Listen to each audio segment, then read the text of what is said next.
When I deleted TikTok 1 year ago, I did not imagine filling my time with dejunking. I have been on a dejunking journey for the past year, and I have donated, if I had to guess, anywhere from around 18 large boxes of stuff.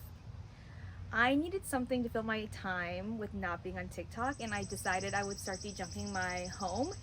And I feel like I became really obsessed with dejunking. It felt so good and empowering.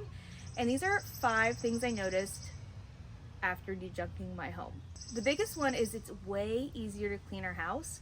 We don't use flat surfaces as a dumping ground, maybe here and there, but there's just not as much stuff to put on those things, and it's way easier to clean. Our house is so much cleaner. I can tidy up a room in 5 minutes or less. We had friends come over the other day. We didn't have to clean anything because it's been so easy to stay on top of it. Like normally in the past we'd be like, we got to do this, and it felt so good to just be like, friends are coming over last minute, we don't have to clean anything. Probably would have liked to vacuum the dog hair off the couch, but I didn't get that done. Number 2 is I feel very relaxed and feel like I can enjoy quality time with my family and myself without looking around the room like, wow, there's a lot of stuff in here, there's a lot of things that need to be done. Like, I genuinely can sit back and relax. And who doesn't want to relax? We all deserve to relax. Everything is just simpler, easier, and less stressful. I can't explain it, but having all this stuff around you really clutters your mind and your thinking process.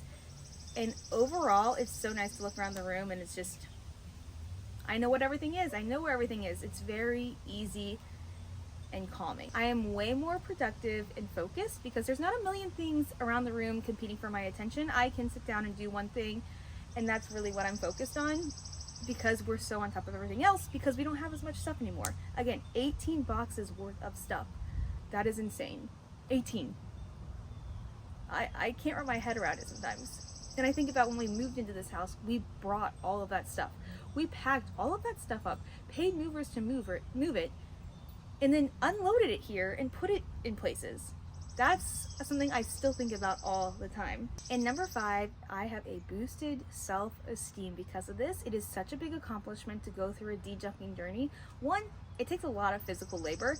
It's a lot to pack up the boxes, find things, going through things, dropping them off, and mental and emotional labor on top of that because you're thinking about, like, do I need this? What does this serve for me? There might be an emotional tie to some things you've gotten from people, gifts, all of that stuff. So it really is a big accomplishment to go through this huge undertaking. But the dejunking, it has been worth it. I find myself wandering around the home, like looking around, what can I get rid of today? And it's getting harder and harder because I'm running out of things, but I still find things around and I'm like, it's still a little too cluttery for me. But the biggest thing was just like things sit in the basement untouched for years. That is so crazy. So those are 5 things I noticed about dejunking my home over the last year, and it feels so good. And I didn't realize how life-changing it would be to go through the dejunking journey. And if you're on a dejunking journey or thinking about it, it is amazing. And a YouTube channel that helped me a lot is Madison Gray. I would look her up. I love her videos. She completely inspired me to start dejunking and living a life of less stuff. All right, thank you. Bye.